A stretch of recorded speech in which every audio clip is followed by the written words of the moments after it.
Loud noises and unexpected noises might not just simply be a common annoyance, it could in fact be detrimental to your overall mental health if, of course, you're carrying along this one neurological disease. Scientists warn against exposure to loud sounds after discovering a link to devastating neurological disease.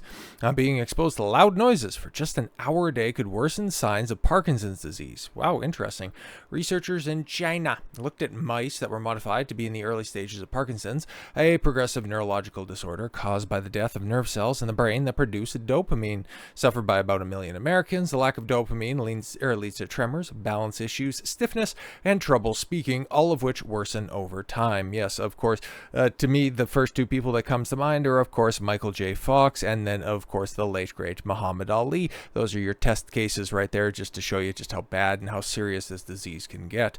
Now, researchers exposed the mice to either short bursts or chronic amount of loud noises, measuring between 85 and 100 decibels, about as loud as a lawnmower or a blender. After just 1 hour of being around the noise, the mice began to move more slowly and had reduced balance compared to those in the control group. Interesting. While they recovered a day later, mice who were exposed to the noise for an hour a day for a week showed chronic movement difficulties. Full stop, huh? Okay.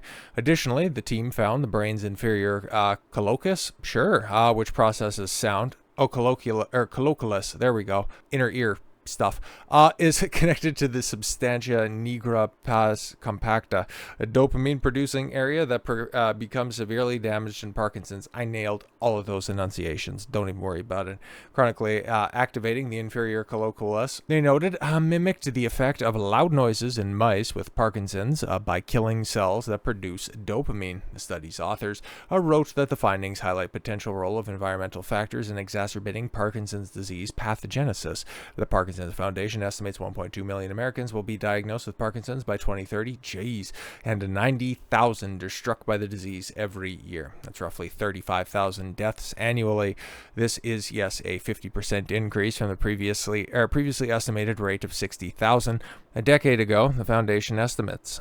Experts believe environmental factors could partly be to blame for the rise of Parkinson's disease in the United States. Researchers in Minnesota, for example, found exposure to pollutant particle matter, PM 2.5, raised the risk of Parkinson's disease by 36%. Holy! Another study published earlier this year also found that consuming at least 11 servings of ultra-processed food in a day increases the risk of early Parkinson's symptoms by damaging dopamine-producing neurons. There is no cure for Parkinson's disease, but medications and other treatments can help replace lost dopamine and keep symptoms at bay.